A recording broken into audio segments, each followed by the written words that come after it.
Hola, este es, bueno, mi directo de estas jornadas de resistencia lésbica y estoy esperando a la compañera que me hace de anfitriona, aunque esté yo abriendo la cuenta, a ver si me hace la invitación.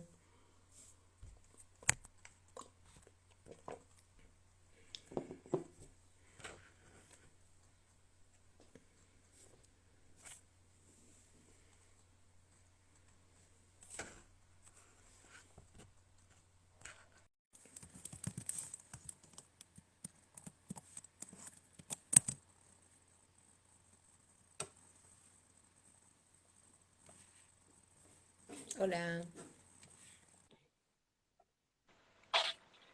Hola, hola compañera. hola. Nos esperamos un poquito a que se unan más chicas. Pues tendría que haberlo compartido yo antes de entrar, a ver si tengo la cuenta abierta en el ordenador, creo que no.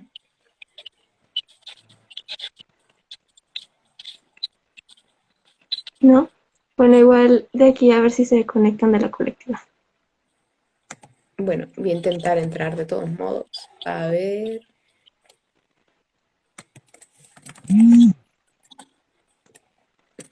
es que nunca me acuerdo de mis contraseñas. Así estamos. Si no, aviso a las compas de reflexión lésbica por el chat.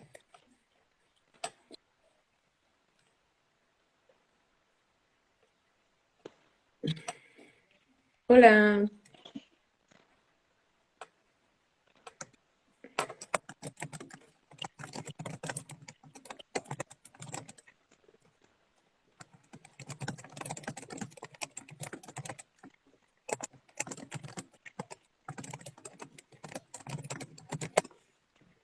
Bueno, os aviso de que con el panorama que hemos tenido en España, con las marchas y tal, al final no me lo he podido preparar todo lo que quería porque os voy a contar muchísimas cosas, pero bueno, creo que aún así la hora la llenamos y os voy a contar bastantes cosas. Perfecto. A ver, le estoy diciendo a las compañeras que lo compartan un poco. Mm, Me dice que tengo una aplicación de autentificación. A mí no me han mandado una. ¿O sí? No, me han mandado una. Que quería poner un anuncio desde mi cuenta. Bueno, pues si no, cuando queráis, empezamos. Pero Empezamos. si ¿Te no, parece 12:05? ¿Las doce vale. cinco? Sí, sí, sin Bueno, problema. en cinco Incluso, minutos. incluso hay 10, a mí no me importa esperar. Como además Vale, ahora se queda guardado hasta las 2 horas, no pasa nada porque nos pasemos un poquito de la hora. Vamos, no tengo problema. Yo por mí después ya sé que me quedo hablando más de la cuenta. Y bueno, también os voy a decir que es un directo que yo no lo suelo hacer con apuntes, porque siento que me lío más, pero como quería contar muchas cosas, pues esta vez viene con apuntes y a ver qué tal sale. A ver si no me lío mucho. Uy, estoy aquí buscando los apuntes precisamente. eh, y nada, moviendo con el móvil. muy bien. Bueno, es que en México es temprano, lo que pasa es que, claro, yo no lo... Es que he estado despistada preparándolo y no he podido entrar en Instagram para avisar.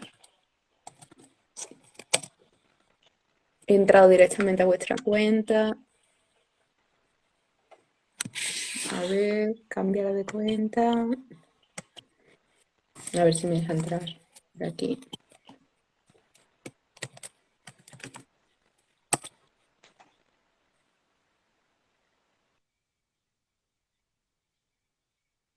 Bueno, el directo es sobre las narrativas patriarcales de la existencia lésbica, que creo que es una cosa que tenemos muy dispersa, que no nos damos cuenta de cuántas narrativas patriarcales estamos perpetuando. Bueno, no me deja entrar en mi Instagram.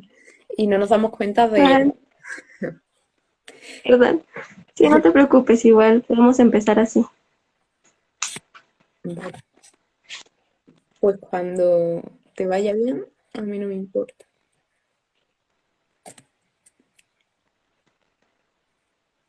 Ujú. Pues yo creo que ya podemos empezar. Voy a leer tu semblanza para presentarte. Se encuentra con nosotros Ananda Castaño, 28 años, mujer con discapacidades y enfermedades crónicas, viviendo una existencia lésbica desde la adolescencia. Trabajó en Labris Editorial, una editorial feminista radical y lésbica, y escribió, divulgó e investigó de manera independiente sobre el feminismo radical y lésbico. Es que estaba escrito en primera Sí. persona. No era el Ah, pasado, era yo.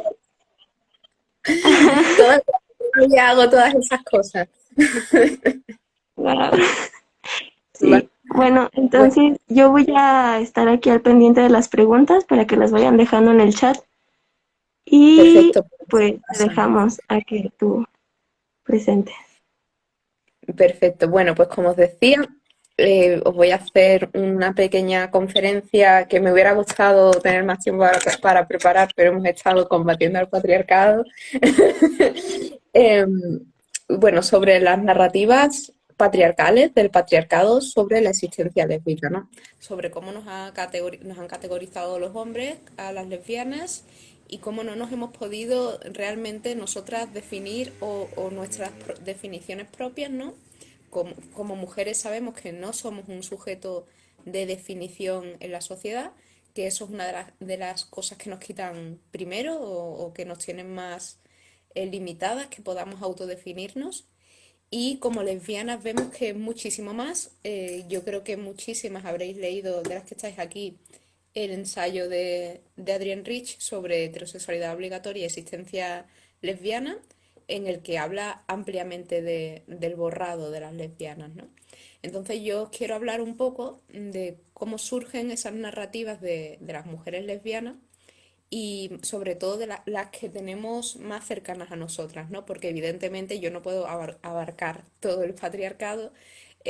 Os voy a hablar de las que nos afectan, a las que tenemos una cultura pues más occidental, que estamos cercanas a todas estas narrativas de la sexología que nos han permeado pues a muchas, incluso, ¿no? Aquí en España, desde Estados Unidos. Y nada, yo os voy a hablar también desde la genealogía que tenemos de esa investigación del feminismo lésbico. Bueno, ¿qué pasa con las narrativas sobre la existencia lésbica?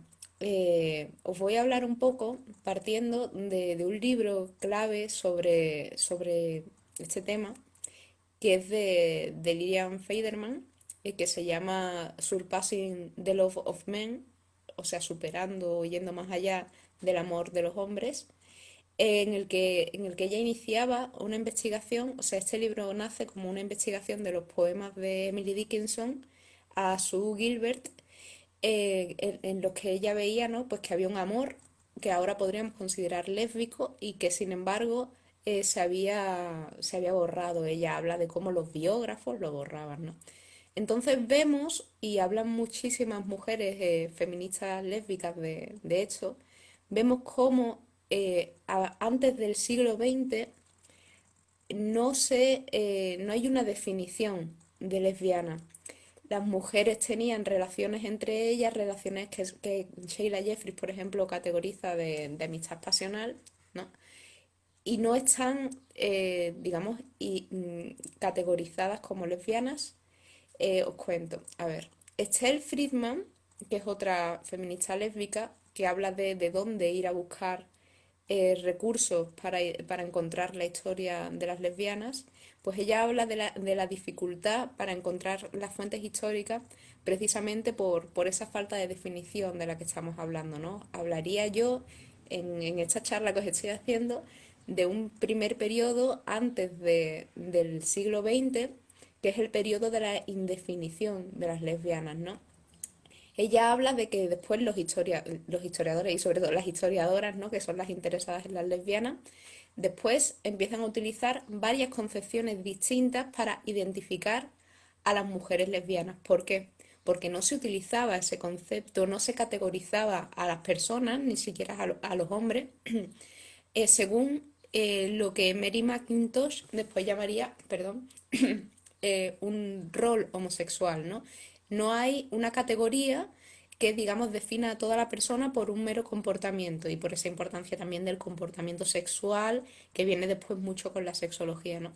Y bueno, y ella habla de que las definiciones que después utilizaron a posteriori las historiadoras para encontrar a las lesbianas en la historia a través de los registros históricos eran muy sesgadas, ¿no? Y eran por un lado o el compromiso primario hacia otra mujer, o sea que se hubieran comprometido, yo esto lo categorizo como el modelo del matrimonio, ¿no? O sea, el mantener, buscamos entender a la lesbiana por ese modelo, por el de la pareja, por el del matrimonio, por el de que después vamos a ver que existieron lo que se llamaron matrimonios bostonianos, ¿no? Siempre las narrativas son un poco en el modelo heterosexual, ya iréis viendo. Y bueno, y si no, cómo se identificaba a las lesbianas antes de que se llamaran entre sí lesbianas, pues por evidenciando que había un encuentro sexual. Después nos habla Lilian Feiderman, la que nombrábamos antes, de cómo precisamente la necesidad de encontrar este tipo de evidencias servían a los biógrafos y las biógrafas para evitar poder definir como lesbianas a esas mujeres, no, porque ella comenta que cuando entra, y esto también lo comenta Sheila Jeffrey, cuando comienza este modelo sexológico eh, que, que empieza a finales del siglo XIX y principios del siglo XX, se empieza a patologizar la existencia lésbica. Se empieza a patologizar que una mujer pues se la categoriza como lesbiana y ya es como algo malo, ¿no? Cuando se identifica, por ejemplo, ese comportamiento sexual o cuando se ve que se une de por vida a otra mujer, etcétera, entonces se categoriza, se empieza a categorizar. Sobre todo, bueno, hay muchas narrativas de lo problemático que vamos a hablar ahora, del comportamiento, no de un comportamiento identificado para considerar a estas mujeres lesbianas. Pero bueno, como os digo, Feiderman hace muchísimo hincapié en cómo una vez que nacen estas narrativas que vienen de los sexólogos, de los primeros sexólogos que hablaban de esto, se patologiza y empiezan a tener las biógrafas, los biógrafos, miedo e incluso muchísimo empeño por decir, por ejemplo, pues no hay ninguna evidencia de que tuviera relación sexual con una mujer. Ella habla de cómo empiezan a buscar al hombre oculto por algún lado, buscar un interés romántico en un hombre que explique las relaciones, el tipo de amistad y las cartas, por ejemplo, de Emily Dickinson que explicasen, que dice que le buscaron hasta 10 amantes, maridos, o sea, hombres a los que ella intentaba impresionar supuestamente con esos poemas a su, que no tenían ningún sentido, ¿no? Y que eso ha sido una constante después del siglo XX, cuando se ha empezado a hablar de las mujeres y se veía en su vida amor hacia otras mujeres, pues e incluso la familia, porque una de las que censura las cartas de Emily a Sue es la hija de Sue, o sea, la sobrina de Emily, tenía muchísimo empeño en censurar la relación porque lo veía como algo estigmatizante también porque Emily, ay, perdón, la sobrina de Emily, la hija de Sue, era también estudiante de psicoanálisis, ¿no? Todo muy entrelazado. Ella empieza a patologizarse y pasan estas cosas, ¿no? Entonces eso, se dan las mujeres lesbianas, especialmente Lilian Feiderman, como os digo, es una figura clave en el feminismo lésbico de hecho, se dan cuenta de que el amor entre mujeres era algo común antes del siglo XX, pero eso que la sexología empieza a hacer que se entienda como una enfermedad y comienza así un prejuicio antilésbico en la sociedad en general, ¿no? Sabemos, conocemos la narrativa de la homosexualidad masculina. A mí me gusta siempre hablar mucho de esto, porque yo siempre digo, antes no estaba la figura del homosexual, y es verdad, y esto habla Mary McIntosh de la creación del rol homosexual en la sociedad, ¿no? Que nace en esta época, cuando se empieza a hablar del invertido y tal, Antes un hombre no era esencialmente homosexual. Antes un hombre se le identificaba el comportamiento de sodomía.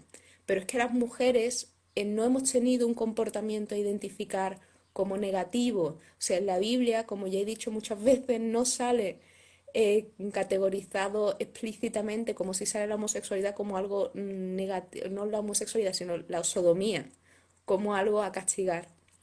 Las mujeres estamos muy dejadas.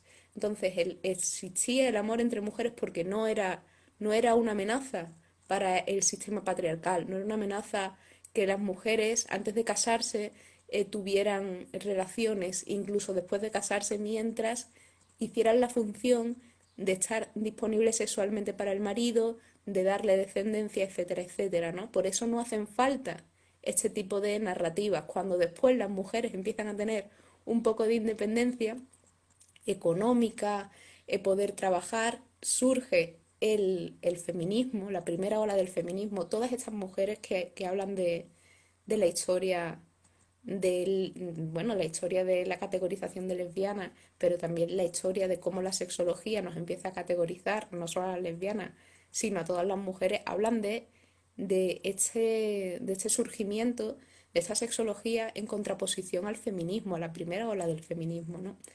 Y bueno, eh, claro, os sigo un poco con el esquema, yo os digo que con los esquemas me llevo un poco mal.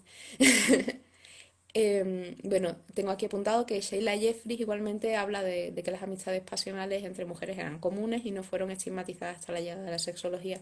Como os digo, lo han tratado muchísimas mujeres este tema y bueno, también como os decía, hay registros de hablar claramente de todo esto, de todas estas narrativas por parte de incluso de la primera ola del feminismo, ¿no? E incluso reivindicando la figura de las mujeres que han amado a otras mujeres en, en el movimiento feminista incipiente, ¿no? Que nacía a principios del siglo XX. A ver, bueno, esa sería digamos, la etapa de indefinición, ¿no? Ahí no había todavía una definición de lesbiana. Ahora vamos a ver cómo se empieza a esencializar de algún modo, cómo se empieza a generar una categorización de lesbiana, porque vemos que además es una categorización reaccionaria, como os digo, al feminismo, porque se están identificando a mujeres que no solamente tienen un comportamiento sexual que a los hombres les daba igual, porque los hombres mientras les estuviéramos sirviendo no tenían ningún problema con ello, sino que no solamente es que tengan eso con las mujeres, sino que además tienen la independencia de los hombres. Llega el feminismo, es un problema, ¿no? Entonces ya a finales del siglo XIX, principios del siglo XX, pues se empieza a generar una categoría médica, ¿no? Que es algo que también critica Adrienne Rich en este ensayo tan famoso suyo de la heterosexualidad obligatoria y la existencia lesbiana. Bueno, habla Lilian Feiderman de que los sexólogos que influyeron en los biógrafos y en las biógrafas, pues son tres, ¿no? Y principales. Bueno, uno de ellos, no sé yo si considerarlo sexólogo porque es Freud. El otro es Krafft Ebing y Havelock Ellis, que Ellis, bueno, a las que hayáis leído a Sheila Jeffries os sonará bastante. Bueno, Krafft Ebing es un señor, la mayoría de los sexólogos eran señores, evidentemente, bueno, que es el que genera la figura del invertido. ¿De acuerdo? Bueno, este señor hablaba de que todo el sexo tiene que estar destinado a la reproducción y si no está destinado a la reproducción ya es una perversión. Entonces aquí comienzan, para que veáis lo claramente patriarcal que son las narrativas de la sexología cuando empiezan, ¿no? Es como, no, no, vamos a mantener, ahora que empiezan las mujeres a reclamar cosas, vamos a mantener lo correcto, el control social de cuál es el comportamiento adecuado. De esto habla, creo que Sheila, es que ya he leído tantas cosas, creo que sí, que es Sheila Jeffries quien habla de cómo pasa, sí, sí, es Sheila Jeffries en Gender Hearts, cómo pasa el testigo de de la iglesia, del relato de hecho, religioso para el control social pasa, pues eso, de la iglesia a la psicología y la sexología, ¿no? Y bueno, pues este hombre también, bueno, Celia Kitzinger lo asocia directamente a un movimiento antifeminista y asocia directamente el señor este, el lesbianismo, a saltarse los roles de género. Él hablaba directamente cuando había un movimiento ya incipiente de las lesbianas, ay, de las lesbianas, perdón, de las feministas, asociaba por ejemplo, el querer ir a la universidad con un comportamiento de inversión, de ser una invertida, ¿de acuerdo? ¿Qué es la figura de la invertida? La figura de la invertida es donde se da esta unión, la invertida y el invertido también, ¿no? Pero es donde se da esta unión de los roles de género con la heterosexualidad obligatoria. O sea, cuando tú, esto es lo que cuando hemos sido niñas y queríamos jugar fútbol nos decían lesbianas, ¿no? Pues tal cual. Cuando tú te saltas los roles de género es porque tienes una condición innata, según este señor, y es que eres una otra cosa, en este caso lesbiana, ¿no? Entonces las feministas las llamaban lesbianas y era verdad que había muchas que ahora consideraríamos lesbianas entre las feministas porque evidentemente no querían tener nada que ver con los señores, estaba la soltería súper en boga y sin embargo el amor entre mujeres estaba normalizado antes de estas narrativas, ¿no? Entonces, ¿qué pasaba? Pues que sí, evidentemente había muchas lesbianas en lo que ahora llamamos lesbianas en el movimiento feminista de la primera ola, ¿no? Las que no estaban casadas, etcétera, etcétera. Y como os digo, todas estas narrativas surgen para combatir esa libertad que tenían las mujeres, ¿no? O más bien esa rebeldía contra lo establecido por el sistema, ¿no?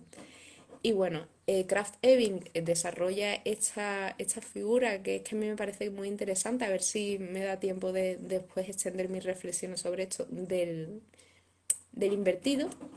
Y Havelock Ellis, ¿vale? Es el señor que comienza a hablar más fuerte del lesbianismo. Tengo aquí apuntado un dato muy interesante, que es que era el vicepresidente de la Eugenic Society, o sea, de la Sociedad de Eugenesia, para que veáis, bueno, la eugenesia, no sé si sabéis lo que es, pero es la selección, digamos, de artificial, incidiendo el ser humano bueno, de los individuos más aptos, ¿no? Es una selección artificial de seres humanos, básicamente, y es lo que se ha hecho, es lo que hicieron los nazis, ¿no? Una selección de raza, y es lo que se hace cuando, por ejemplo, se evita que nazcan niños con algún tipo de discapacidad o de condición médica, etcétera. Eso es la eugenesia, ¿no? Bueno, eh, Havelock Ellis tiene una concepción del ser lesbiana menos innata, menos biologista, digamos, eh, que el señor Kraft Ebing. Él sí que habla de que hay algunas lesbianas que son invertidas fuertes, que son, que esto va, como os digo, relacionado con el género. Serían las mujeres que después les dirían batch, ¿no? O que se identifican con la masculinidad, no se identifican con la masculinidad, qué expresión horrible, perdón, que identifican con la masculinidad los hombres, ¿no? Que las mujeres que no cumplen, ya os digo que Levin decía que querer ir a la universidad en vez de quedarse en casa criando ya era una señal de estar invertida, de ser una mujer invertida, que es una cosa innata y bueno, eso es ya, pues eso, señal de que en realidad estás mal dispuesto, lo que tienes de hombre es lo que tienes de mujer, estás invertida, ¿no? Todo esto son narrativas esencialistas.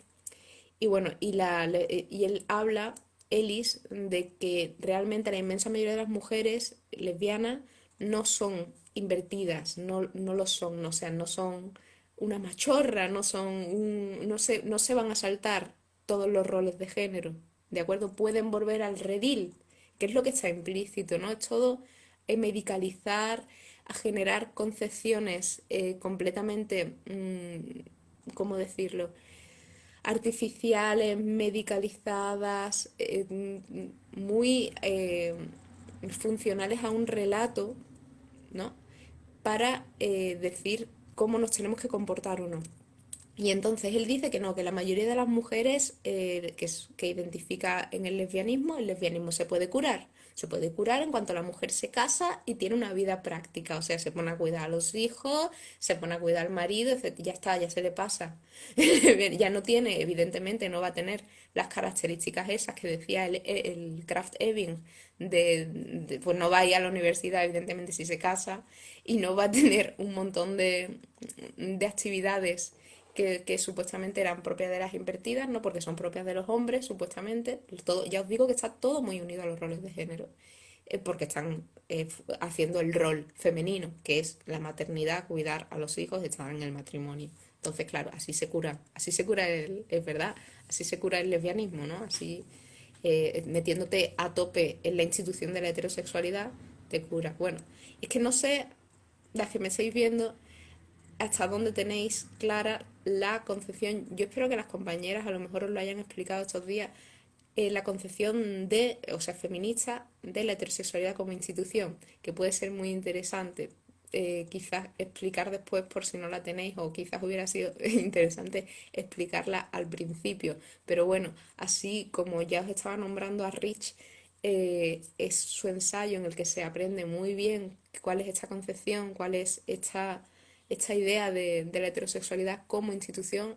Es una institución generada por los hombres, como, bueno, me puedo quedar después reflexionándolo un poco con vosotras después de contaros todos los modelos de cómo se ha entendido a la lesbiana, pero realmente lo que vemos es que es una incidencia del patriarcado, una forma del patriarcado hacer que nos entendamos a nosotras mismas y entendamos el mundo y así nos relacionemos con él y sobre todo con los hombres, ¿no? Esa heterosexualidad como institución, que bueno, que siempre es una institución. Y bueno, Sheila Jeffries habla de cómo algunos activistas gays, ¿no? Agradecieron esta categorización de la sexología, ¿no? Y ella dice que lo utilizaron para formar una identidad alrededor de ella, ¿no? Esta categorización ya sea del invertido, que la hemos podido ver pues en la justificación al final, que sigue toda esta narrativa transexual, ¿no? O simplemente pues eso, de una patologización que después dejó de ser una patologización, pero siguió manteniendo el estatus de condición, ¿no? De al final el seinnatismo que ha sido tan criticado desde el feminismo lésbico. ¿Por qué?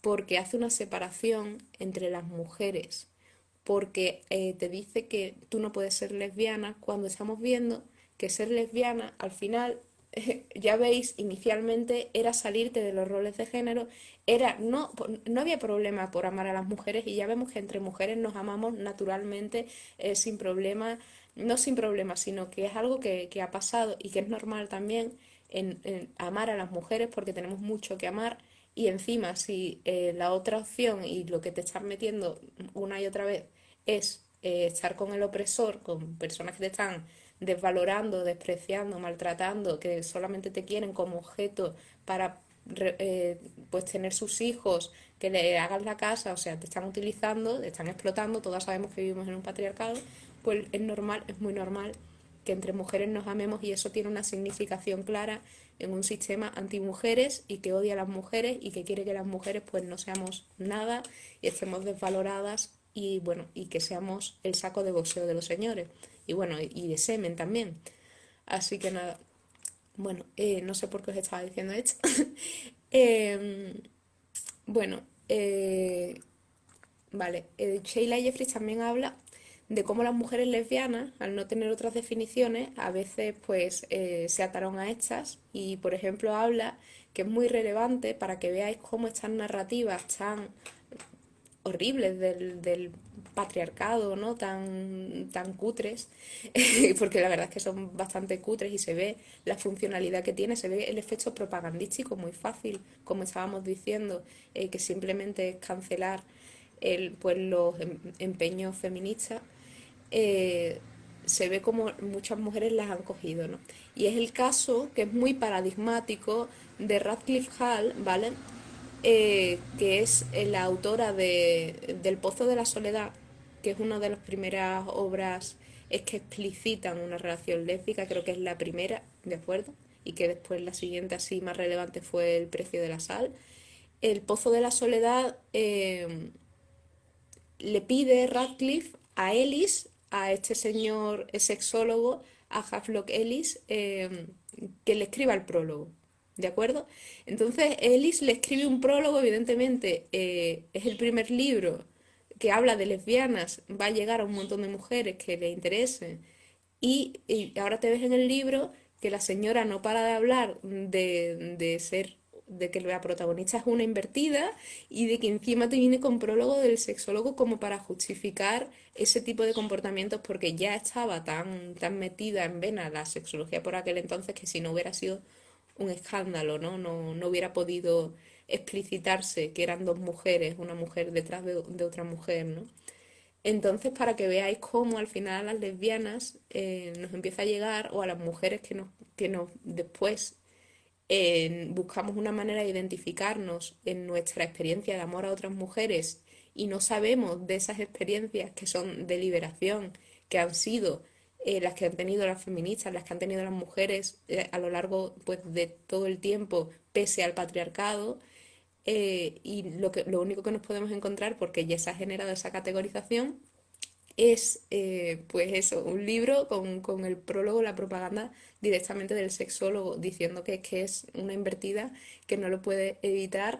Y bueno, pues esta mujer después vivió un poco cambiándose el nombre como hombre, la autora, para que veáis cómo todas las narrativas, ¿no?, del género se han ido manteniendo, se han ido atando a la existencia lésbica, como os digo, yo lo entiendo perfectamente como ese reaccionar al feminismo, ¿no? A decir, no, el género hay que mantenerlo sea como sea. Bueno, entonces comienza aquí la clara separación de las mujeres que se salen del régimen patriarcal, ¿no? O sea, si tú te sales del régimen patriarcal en esos ámbitos, ya te categorizan de lesbiana. Y tengo aquí una cita de la herejía lesbiana, pero la tengo en inglés, os la voy a traducir así improvisando. La estigmatización del lesbianismo era un arma poderosa eh, que podría haber sido usada para presionar a las mujeres hacia la heterosexualidad. La lesbiana paria, o sea, outcast, marginada, era un complemento necesario para la ama de casa entusiasta heterosexual, ¿no? O sea, para que tú veas el valor de estar en ese rol de ama de casa, heterosexualidad, tienes que tener esa amenaza, esa bruja ahí, ese modelo de lo que es a evitar, que es la lesbiana, ¿no? Eso también lo hablaban las radical lesbian, ¿no? El cómo se utilizaba esa categoría de lesbiana contra ellas para estigmatizarlas y para que las mujeres pudieran decir, no somos lesbianas. Como os digo, es una de las primeras cosas que se utilizó contra el movimiento feminista. Empezar a categorizar a las mujeres que hacían eso, que se salían y que pedían el voto y que querían ir a la universidad y que querían tener su independencia de los hombres, no se querían casar, etcétera, etcétera, categorizarlas como, no, mirad todas mujeres, son algo completamente distinto a vosotras, ¿vale? Esas no, esas están enfermas, literalmente, son lesbianas, o sea, no decían son lesbianas, sino tienen lesbianismo. Están enfermas, no tienen nada que ver con vosotras, vosotras sois buenas, vosotras estáis bien, venga, seguid haciéndonos el juego al patriarcado, ¿no? Básicamente. Y eran ese tipo de propagandas y de amenazas a las mujeres e intentar estigmatizar de una manera bastante, que ahora nos parece bastante ridícula, pero que por desgracia tuvo cierto éxito y hizo daño a muchas mujeres y bueno, ya sabemos cuál es la historia de que se extendieran estos diagnósticos pasando por lobotomizaciones, electroshock, etcétera, etcétera, pues eso, la medicina, la psiquiatría, la psicología, la sexología, armas directas del patriarcado contra las mujeres. Bueno, ¿qué pasa? Tenemos toda esa locura y bueno, surge la segunda ola del feminismo. se van a hablar del el feminismo radical, las lesbianas toman conciencia de sí mismas y hacen una categoría que evidentemente ellas la reconocen también. ¿Por qué estamos tan amenazadas? ¿Por qué nos utilizan como amenaza? ¿Por qué hay una virulencia en el ataque del patriarcado a las mujeres que aman, o sea, que aman a las mujeres y que pasan lo más grande de los hombres? Identificamos que hay una herramienta clave del patriarcado que es la heterosexualidad y decimos, pues aquí estamos, claro que sí, nosotras somos no solamente la resistencia, pero en parte sí, en gran parte somos una resistencia diametral al patriarcado. ¿Y esto qué hace? ¿Qué hace que las lesbianas tomen conciencia de sí mismas y se den una definición de sí mismas que no es patriarcal, que no es médica, que no es completamente de queremos ser iguales, sino es una definición propia desde la vivencia y desde la vivencia propia no es nunca, vamos a ver cómo lo decimos, en base a lo esperado. O sea, yo creo que cualquiera que tengamos un poco de vivencia lésbica sabemos que no funcionamos con respecto a las expectativas. O sea, todo lo contrario. Ser lesbiana es no cumplir las expectativas del sistema. Entonces, pues vinieron los ataques de nuevo, ¿no? Bueno, aquí os voy a hablar ahora de una cosa que todavía arrastramos, ¿de acuerdo? Bueno, tengo aquí apuntado un dato importante que es que como ya estas narrativas de la patologización, etcétera, iban dejando de funcionar muchísimo porque se hicieron aberraciones y pues las mujeres se cabreaban, los hombres gays también se cabreaban y aquí la eugenesia después de los nazis ya no estaba tan bien vista y este tipo de prácticas dejaron que desear muchísimo y se vieron cosas muy feas en el mundo y los homosexuales y las lesbianas y las mujeres que no cumplían estaban en medio de todo eso, aunque a las mujeres nos han dejado muy olvidadas, pero ahí estábamos, ¿no? Bueno, en 1973 el DSM deja de decir que la homosexualidad en sí misma es una patología, ¿de acuerdo? Pero, ¿qué ha pasado aquí? Aquí lo que ha pasado es que hay otra vuelta de tuerca de las narrativas patriarcales. Aquí voy a entrar con Celia Kitzinger, que es una psicóloga feminista lesbiana brutal. Y bueno, y ella hace un análisis que no nos va a dar tiempo, pero nos podríamos extender un montón, un análisis del modelo humanista liberal, que es el que tenemos actualmente. Actualmente además lo tenemos con un cientificismo cada vez más extraño y bueno, vamos a analizarlo un poco, ¿vale? Ella habla de que este modelo humanista liberal precisamente hace un rechazo del determinismo, ¿no? De esa conceptualización del invertido, por ejemplo, ¿no? De que es algo con lo que tú naces y te determina absolutamente todo, etcétera, ¿vale? Pero esta concepción del modelo humanista no toma la vertiente del feminismo lésbico, que es decir, oye, no, es que mira lo que yo os he estado comentando todo este tiempo, ¿no? Mira, es que aquí estamos viendo que estos son incidencias políticas, que esto aquí hay una intencionalidad del sistema en mantenernos, o sea, pues si nos salimos de lo que quieren de nosotros los hombres, los opresores, si nos salimos de nuestro rol impuesto, si nos salimos de nuestro lugar, el lugar de las mujeres, que es la cocina, el criar a los niños, bueno, etcétera, y las niñas, etcétera, etcétera, etcétera. Entonces nos categorizan, nos atacan, nos estigmatizan, le dicen a todo el mundo que nos pasa algo, que eso no es deseable. Entonces estamos viendo que aquí hay una incidencia política. Estamos viendo que hay unos intereses, que hay unos relatos, que hay, bueno, entonces toda esa narrativa que la venían ya diciendo las lesbianas, yo os llamo a todas a leeros el manifiesto de las radicalesbias, la mujer que se identifica con la mujer, porque es muy significativo de esta toma de conciencia, incluso ahí en el vacío, porque como habla Sheila Jeffries, pues muchas mujeres cogieron estos modelos de la invertida, ay, vale, entonces replico el modelo heterosexual. Y bueno, vale, lo que me pasa a mí es que soy un hombre. Tengo una amiga que a lo mejor está por ahí Tabata que me dice que en México se utiliza mucho eso de es que soy medio vato. Y no, chica, no eres medio vato. Eso es una narrativa de la inversión que lo que hace es meterte los roles de género en vena si tú quieres amar a una mujer, que como sería la única forma supuestamente aceptable, porque así te hacen una otredad, así tú no eres como las mujeres y porque las mujeres no pueden amar a las mujeres, es que ese es el problema. Que el patriarcado no quiere que nos amemos entre nosotras porque quiere que les sirvamos a ellos, aunque en ellos no vamos a encontrar el amor porque son como lo vamos a encontrar en las mujeres, ¿no? Y si lo encontramos en ellos de algún modo, va a ser pagando con muchas cosas y con muchos intentos absurdos, porque son el opresor y están así educados y están ya condicionados y bueno, esto va a ser reiterado.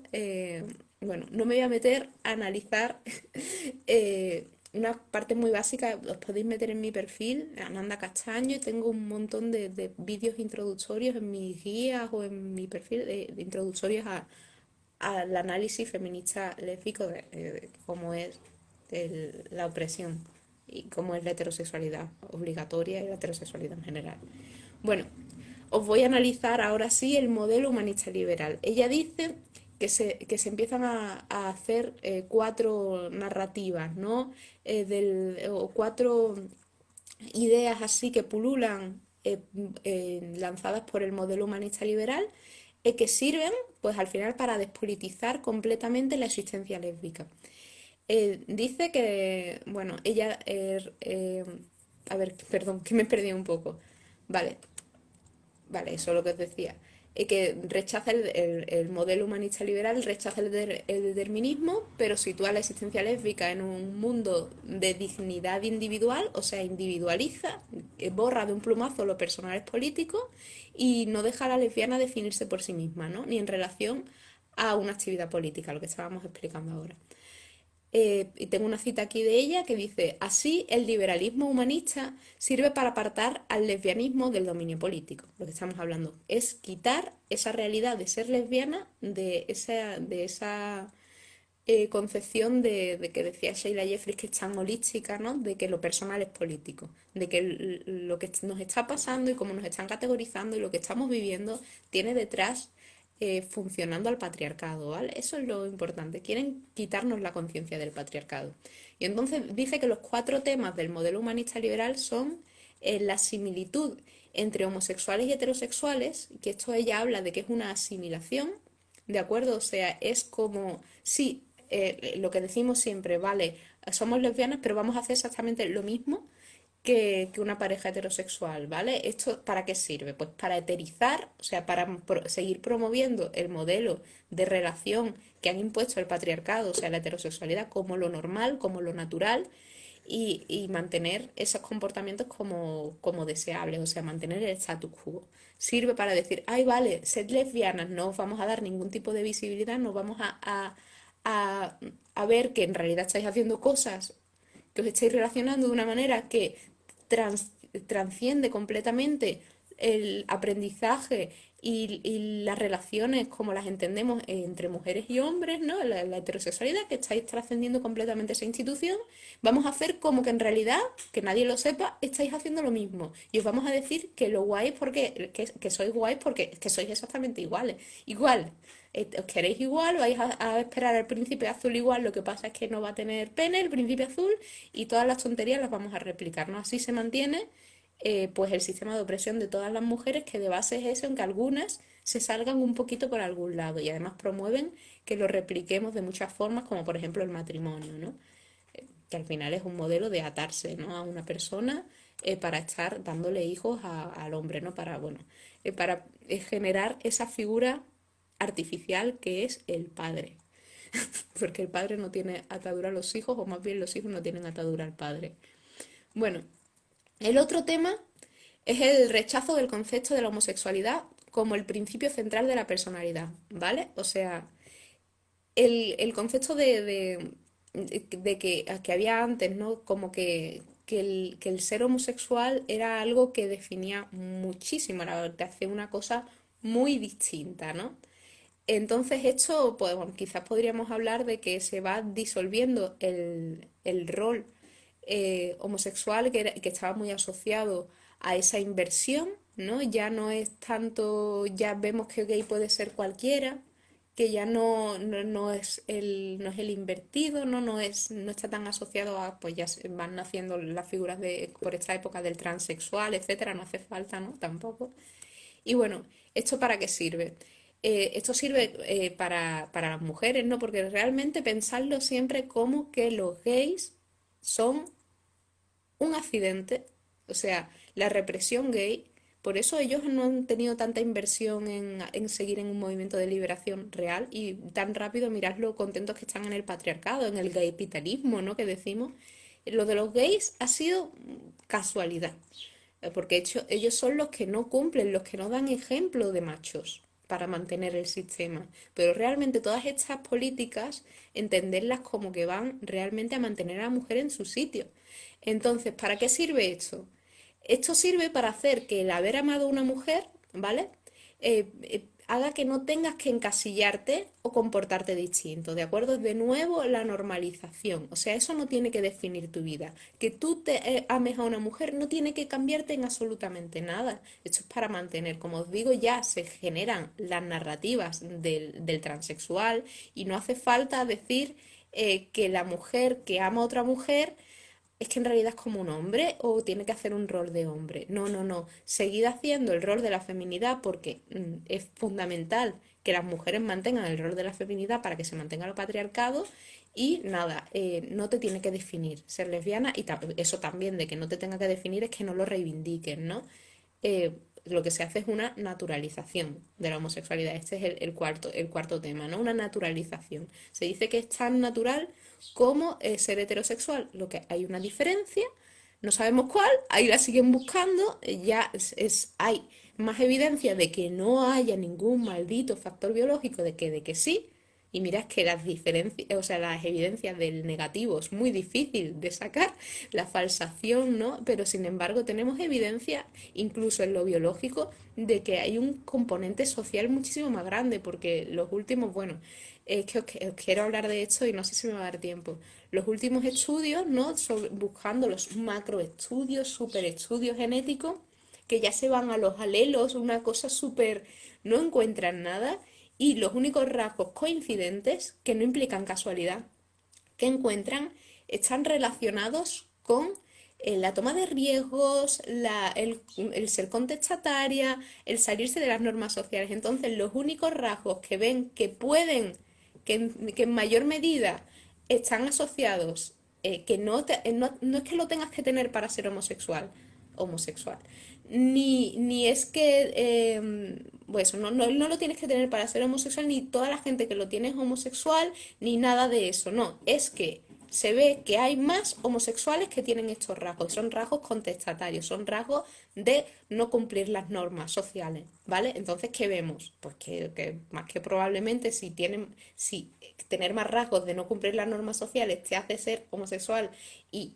otras cosas también te hacen ser homosexual, vemos que al ser homosexuales no cumplen las normas sociales, porque ahí sí hay mucha causalidad, o sea, estadística. Bueno, no me voy a meter en esto, no me va a dar tiempo, pero esto lo explico en la segunda parte del mito de la orientación sexual, que es un ensayo que tengo sobre la última narrativa patriarcal, en la que voy a entrar ahora, voy a intentarlo, y que creo que, bueno, ha gustado bastante, yo creo que es complejo pero explicativo y que si tenéis interés en seguir formando de esto os puede gustar bastante. Y el último tema del humanismo, ¿no? Del modelo humanista liberal, es la negación ya explícitamente, ¿no? La negación de que la homosexualidad ponga en riesgo el modelo de familia.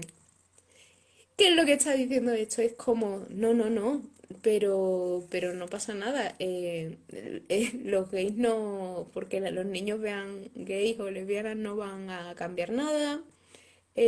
Van a seguir ellos haciendo, o sea, el homosexual va a tener sus hijos igual. Bueno, aquí ya encima nos vienen ahora con los vientres de alquiler las tonterías porque venga patriarcado, ¿por qué no? Los hombres están muy cómodos siguiendo teniendo descendencia porque ahora, o sea, siempre han sido hombres gay y han tenido, mirad a los griegos, por favor. O sea, tenían a sus esposas, las esposas eran la máquina para tener descendencia y después follaban entre ellos. perdón por la palabra, pero es que es así. Tampoco hacen mucha otra cosa los hombres. Em, y bueno, lo que nos pasa es que ahora que está tan promovido el modelo de pareja, ¿no? Y más en un ámbito que tenemos ahora, pues un poco, no sé cómo deciroslo, en este neoliberalismo. A ver, a los gays les va bien juntarse dos hombres. Tienen un poder adquisitivo que no tenemos nosotras. Les va genial. Ahora te tienen a una incubadora y ya está. Una incubadora. Una señora a la que le roban el bebé. Qué maravilloso, ¿no? Pues lo de siempre, patriarcado de siempre. No, es que no hay nada nuevo. Y nada, evidentemente, decir explícitamente que no pone en riesgo el modelo de familia es absurdo. ¿Por qué? Porque las lesbianas, en la práctica, claro que han puesto en riesgo el modelo de familia. Claro que se han pasado por el forro del matrimonio. Claro que no han tenido unas maternidades iguales para nada.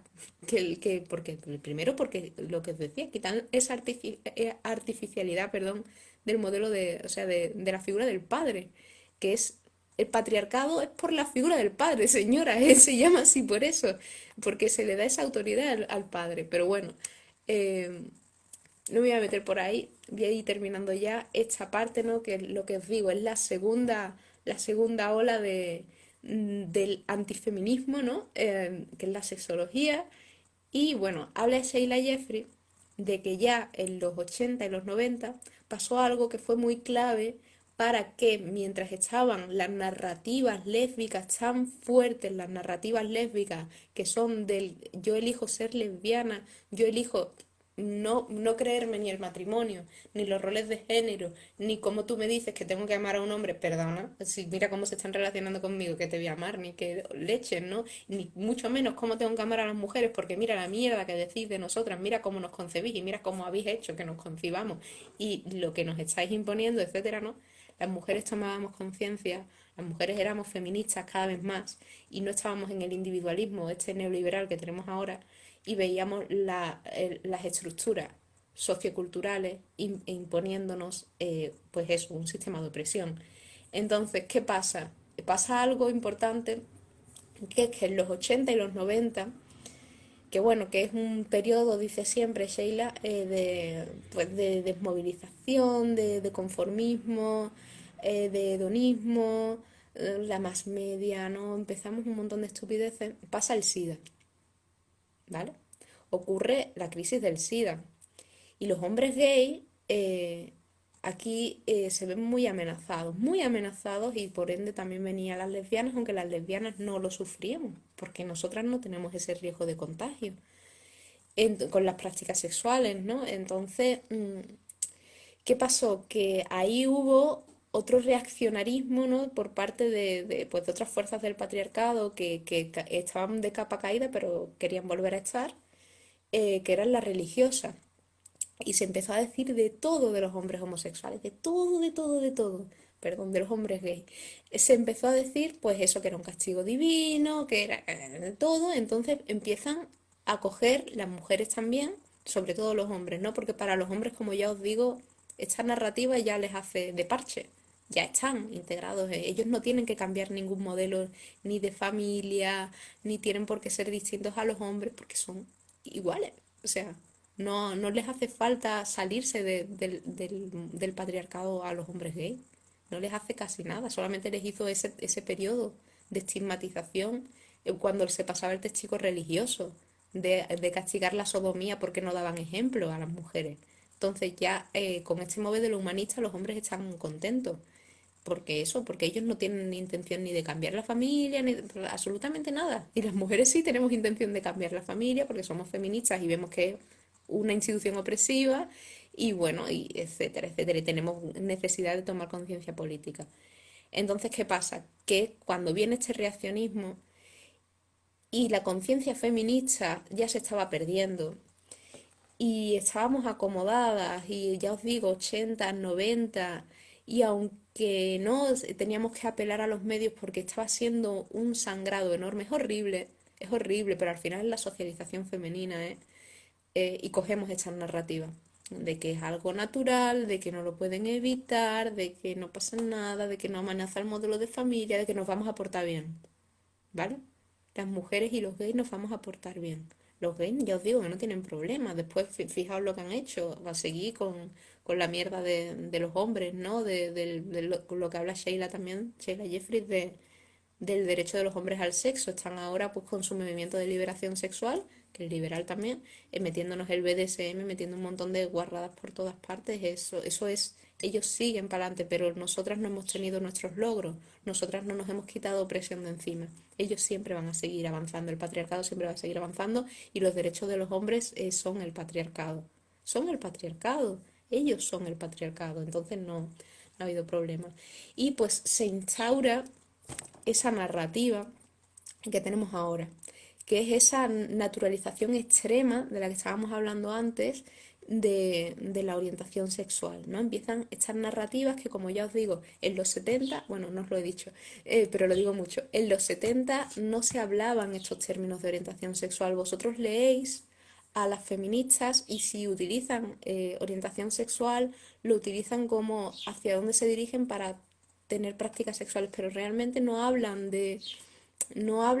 nunca las feministas lésbicas reduciendo nunca la existencia lésbica a una atracción, ni a una práctica sexual, a nada de eso. Adrienne Rich da una esfera, no da una importancia muy grande a toda esa parte emocional, de relación y a la funcionalidad, no a la funcionalidad, sino a ese desempeño político, a esa autoafirmación, a esa liberación que es en sí la existencia lésbica para nosotras, ¿no?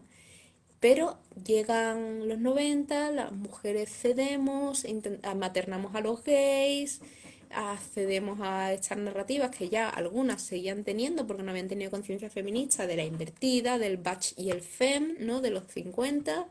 Y pues tenemos un montón de narrativas ahora de la sexología para referir a las lesbianas, porque ya como se ha generado una identidad, cuando hay algún rasgo que nos remita a amor entre mujeres, se va a remitir pues directamente a todas las narrativas de ser lesbiana, que como ya os digo, nacen con la sexología, ese esencializar el amor entre mujeres, y no vamos a remitir a la identidad que generaron, la identidad política de la que habla Sheila Jeffries, las feministas, porque no está accesible, porque el feminismo siempre se borra, porque no quieren, el sistema no quiere que las mujeres sepamos de nosotras mismas más que lo que nos quieren decir ellos, que es siempre alienante, es siempre, ¿cómo se dice? No me sale en español, crippling, no sé, incapacitante de algún modo, ¿no? Nos mutila, no me sale la palabra, perdón.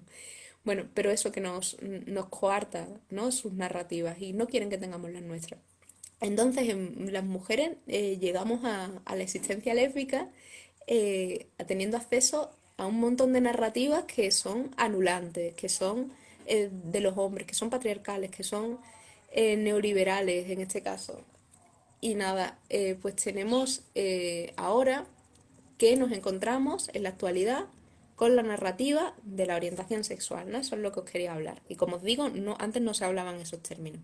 La orientación sexual es un concepto que ahora se ha ido haciendo en la biosociología y en general, o sea, en los últimos estudios que también se acerca a la psicología, incluso se acerca a la neurología, a utilizar este concepto que es sociológico, que como os digo, estaba muy indefinido, pero lo van definiendo como una característica, aunque no sea innata, fija, porque no les queda claro si volver al modelo de los sexólogos, perdón, esperarse que nunca me acuerdo del nombre del Kraft-Ebing, que decía eso, que era innato, que era en el desarrollo embrionario. Lo del desarrollo embrionario no es nuevo, es del siglo XIX, ¿vale? No es nuevo lo del desarrollo embrionario para explicar la homosexualidad, supuestamente, y eso, se hacen estas categorías con la orientación sexual que son fijas, o sea, bueno, las categorías estaban hechas, perdón, pero se da ese cientificismo a a esa esencialización. Entonces hay un rasgo, supuestamente, que no paramos de buscar, que es la orientación sexual. Y nos dicen, ay no, es en parte biológico, en parte social, vale, pero ¿qué parte social? O sea, todas las narrativas son que no es político, no es político. El cómo tú te relaciones con las mujeres afectivamente o sexoafectivamente no es político. Tú no puedes tener conciencia de qué viene impuesto y te hace mal o te hace bien a nivel estructural ni a nivel de ningún tipo, ni personal casi, porque tú lo que te pasa es que tienes algo, nadie sabe qué, porque no hay donde mirártelo, ¿vale? Porque yo el sexo me lo veo, me lo toco, ahí lo tengo, pero la orientación sexual nadie sabe dónde está, pero está ahí. Y te está definiendo tu vida, no tanto, solamente, ya os decía, para lo sexual, eh, y eso, y te condiciona. Estás fijo, tú no lo puedes cambiar. Lo tienes que descubrir, porque claro, como os digo, no está aquí. No me lo miro, ay, es que soy lesbiana, ¿vale? O sea, vale, mujeres solamente. No, no tienes dónde. No tienes dónde. Entonces, pues eso, está eh, ese alma, porque al final es un alma, ¿no? Una categoría, una esencia, lo tenemos en algún lado, no sabemos cuándo empezamos a tenerlo, no sabemos por qué empezamos a tenerlo, pero ahí está, se fija en algún modo. Y aunque sea por una... Poneos que nos ponemos así muy psicológicas y es como, que, bueno, que viene de aquí también, ¿no? De las teorías de Freud y todo eso se fija, el deseo ahí y ya no lo puedes cambiar eso. Nos reímos, ¿no? Yo creo que como feministas nos tenemos que reír porque sabemos, hemos analizado que nos pueden decir lo mismo con respecto al sufrimiento, al BDSM, a la sumisión, etcétera, etcétera, y nos lo dicen y sabemos que eso es mentira. Sabemos que nosotras nos pueden haber condicionado todo lo que vosotros queráis, pero nosotras tenemos la capacidad, porque al final es que yo creo que lo que pasa con el patriarcado y el feminismo es que nos quieren hacer pensar a las mujeres que no somos un sujeto o una sujeta capaz de decidir. O sea, nos quitan la libertad real. Nosotras no nos podemos salir de cómo están las cosas. Si a ti te atrae algo, tienes que mantenerte ahí. La atracción ya sabemos que es, o bueno, no sabemos qué es quizás.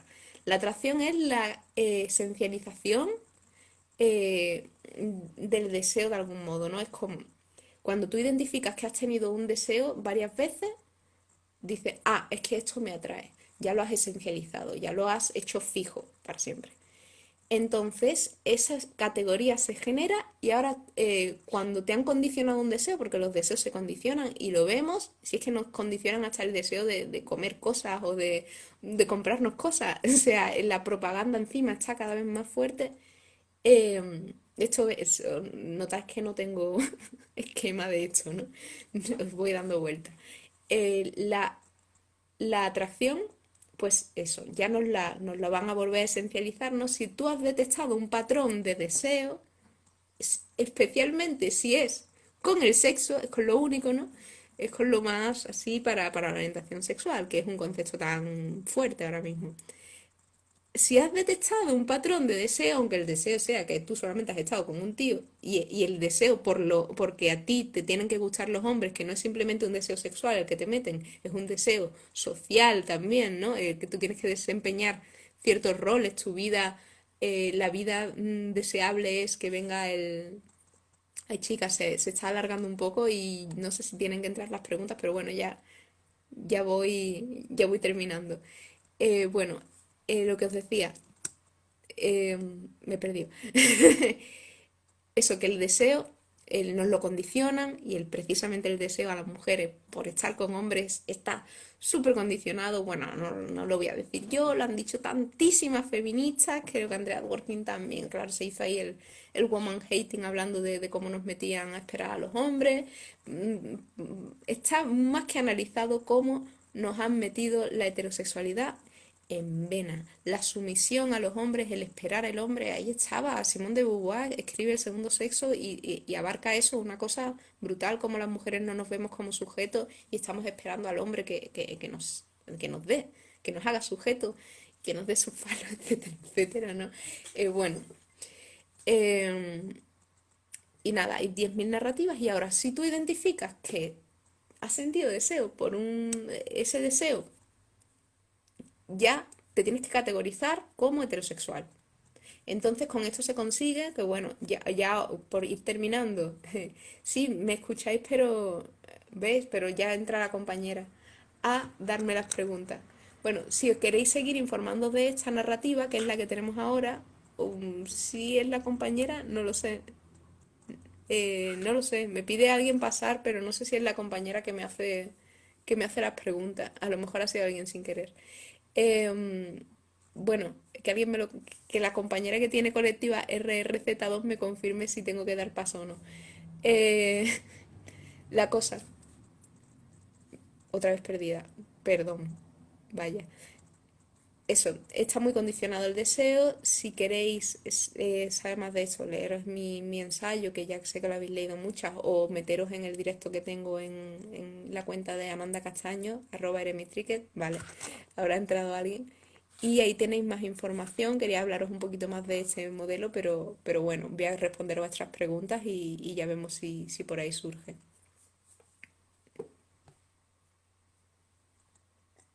¿Mm?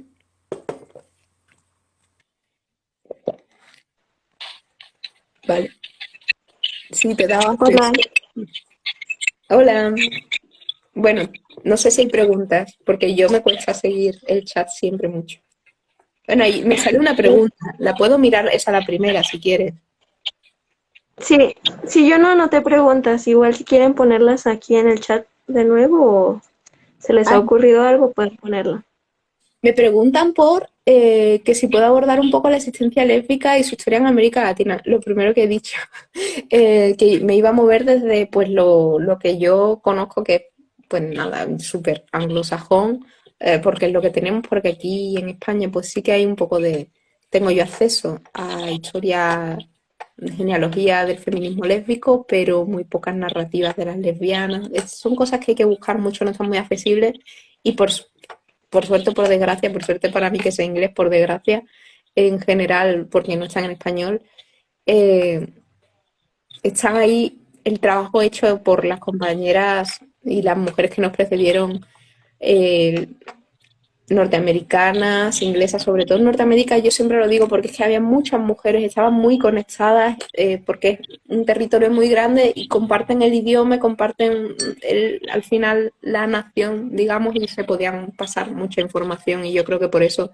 de Estados Unidos sale y de Canadá sale mucho contenido, por desgracia. Yo sé que en México hay un montón de registros de la historia lésbica.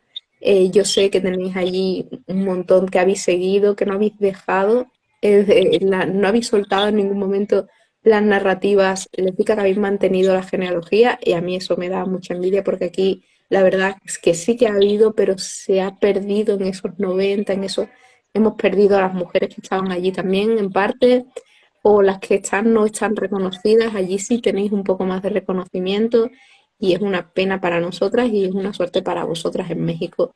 Yo Latinoamérica, por desgracia, es un territorio muy grande, muy vasto y además ya sabéis cómo es eso. Aquí en Europa no nos enseñan nada, nada, nada, nada de vosotras, nada, nada, nada. Pero bueno, o sea, que nos vamos a extrañar, ¿no? Este eurocentrismo es brutal.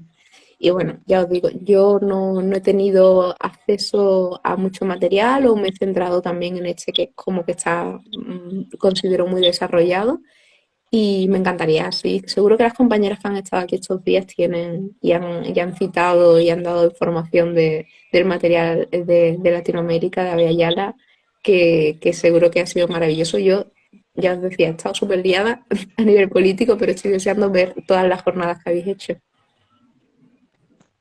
Sí, pues, ¿alguna tiene otra pregunta que quiera hacer antes de que se vaya la compañera?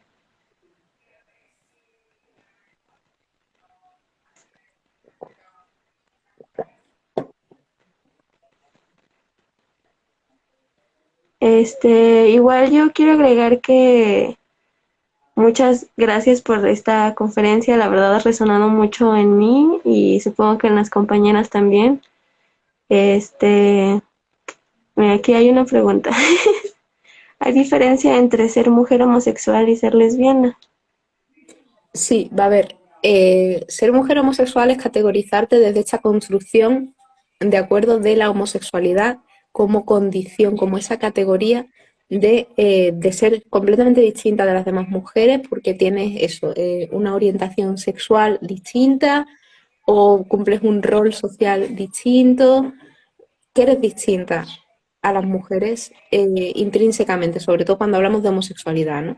Cuando hablamos de homosexualidad ya es en base a este concepto de la orientación sexual, de que tienes algo fijo que te hace pues tener una preferencia sexual que no puedes cambiar, que es lo que te define a ti en la sexualidad y no tú lo que defines tu, no eres tú como agente, como ser actuante que toma decisiones, la que decide sobre su sexualidad, sino que es esa orientación sexual la que te marca y la que influye sobre ti y te guía en tus acciones, ¿no?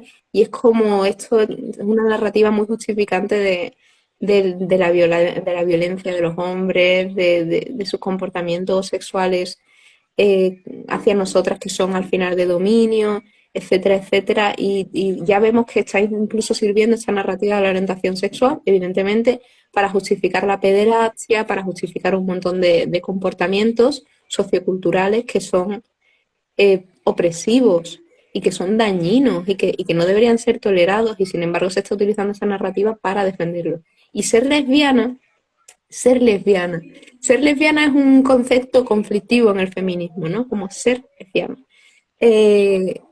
Por eso, por ejemplo, eh, Rich, ella hacía una crítica del lesbianismo y hablaba de existencia lésbica, porque estamos situadas en una existencia que es lésbica, que es de amor entre mujeres, ¿no? Y ella sí resignifica esa palabra y no emplea lesbianismo como patología, sino que lesbiana como referente a la isla de Lesbos, ¿no? De Safo y de todo eso. Y sí, el feminismo se reapropia la palabra lesbiana y sí hace una identidad política, o sea, de actuancia, de actuancia en el mundo, ¿no? Y en la sociedad, desde ese reconocimiento de nuestro amor hacia las mujeres, entre mujeres, de lo que hablaban las radicales lesbianas, que es la base de la teoría lésbica en muchísimos países, porque ha influido a muchísimos países, que es de la mujer identificada con la mujer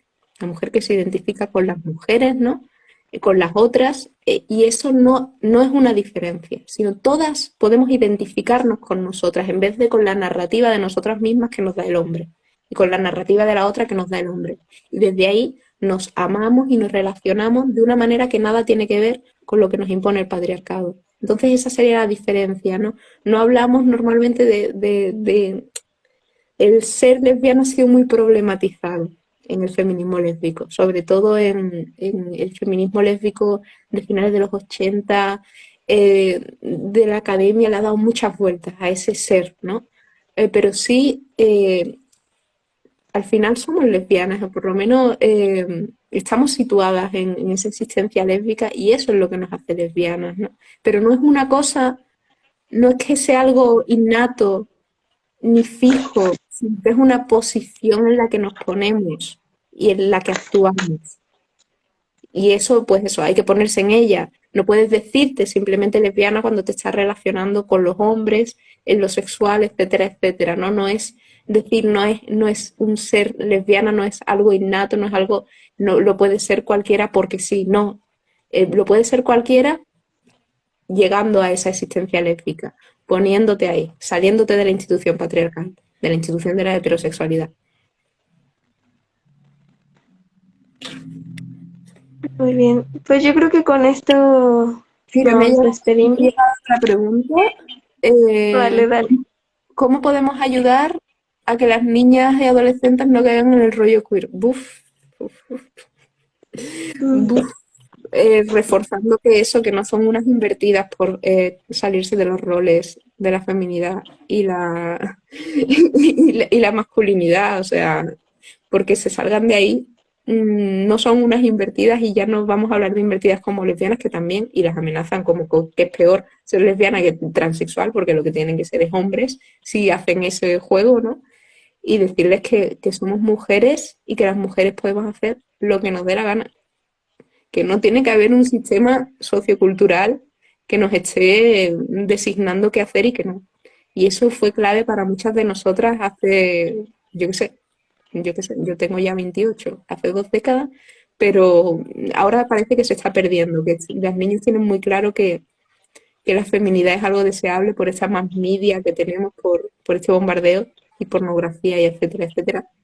Y eso se le tenemos que dejar muy claro a las niñas que no, que ellas pueden hacer, y aunque les bombardeen que lo deseable una y otra vez es una cosa muy concreta, que ellas pueden imaginar y ser y comportarse y relacionarse como quieran, como quieran.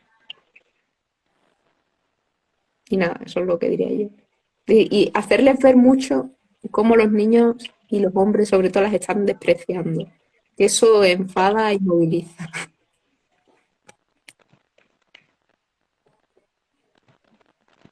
Mm, Y que, igual y que y sí, la última pregunta así, para así. ya, si es que hay otra. Sí, hay otra más, sí, sí. La sororidad puede estar separando la lesbiandad del feminismo al ponerla como acto aislado. Al ponerla como acto aislado, a ver, Nazali, a ver si te entiendo. Dices que simplemente tenemos que hablar de sororidad en vez de, o sea, cuando las mujeres hablan de que tenemos que ser sororas y poner eso como de quedarnos ahí, supongo que me estás diciendo, de quedarnos ahí meramente en esa sororidad. Es que la sororidad ahora mismo está muy vacía de contenido, porque si realmente hubiera una sororidad como la establecían las feministas radicales, que es unirnos en una lucha feminista contra el patriarcado, pues ojalá la tuviéramos, pero ahora mismo se apela a la sororidad como para que no haya una crítica, básicamente, al postulado de una mujer, no como para llamarla a la sororidad, a la lucha, digamos, al posicionamiento feminista. Entonces es que está muy vacío de contenido, pero sí que hay un dilema, y esto se trata, ¿no? Creo que lo hablaba Janice Raymond en A Passion for Friends, una pasión por las amigas, ¿no? Es un libro sobre relaciones entre mujeres. Eh, Hablaba ella de que evidentemente, y creo que Mary Daly también lo hablaba mucho, de que evidentemente no tenemos que amar a todas las mujeres con las que nos relacionemos políticamente para ser feministas, sino, pero, o sea, pero que es deseable que podamos hacer una política en la que sí que quepa el amor. O sea, no, y el amor no tiene por qué ser ni una pareja, ni una sexualidad, es que esos son conceptos muy que nos constriñen del patriarcado, que nos mantienen en unos roles muy rígidos, en unas relaciones muy limitadas y limitantes, y no es el amor entre mujeres. El amor entre mujeres se puede dar en un espectro tan enorme y lo importante es que sepamos eh, pues darle ese valor que tiene a la otra, que es lo primero que nos quita el patriarcado. Y cuando pasa eso ya vemos que el amor entre mujeres toma muchas formas, pero claro, es que estamos en una sociedad que nos odia y que nos influencia para que nos odiemos entre nosotros. Entonces pasa que incluso en un movimiento feminista nos encontramos esa misoginia y nos duele mucho. Y tenemos que apelar a una idea abstracta como la sororidad para decir, oye, acuérdate de que tienes que superar esa misoginia.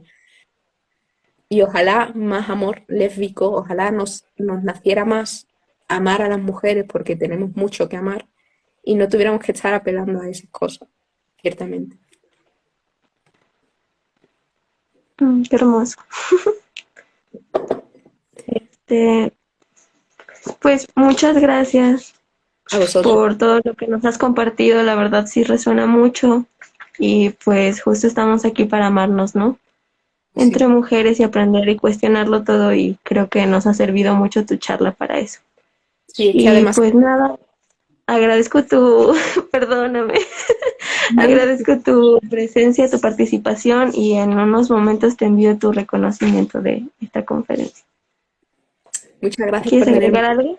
Sí, decía que además que si no encontramos ese amor y además tan bonito que tenemos entre las mujeres en la vida, que además nos recuerda a nosotras mismas el valor propio y tal, se nos queda un poco vacía, ¿no? Yo sí que os animo a todas a buscar el amor de las mujeres, aunque sea el propio, que la verdad es que es el más accesible, el que vamos a necesitar siempre y a seguir buscándolo porque nos llena mucho, nos llena muchísimo, ¿no? Es lo que da sentido al final muchísimo a nuestra vida, ¿no? Ese amor. Así que nada, mujeres, muchísimas gracias por tenerme aquí, muchísimas gracias por aguantarme un poco el caos, porque ya os digo que, bueno, muchas cosas, pero más o menos creo que se ha entendido y nada, seguiremos en contacto y intentando siempre aportar lo que podamos a este movimiento que espero que siga creciendo. Muchas gracias a todas. Un abrazo. Guardo, Adiós. ¿verdad? Lo dejo guardado, ¿verdad? Sí, Sí, ¿no? por favor. Sí. Nos Hasta luego. vemos. Adiós.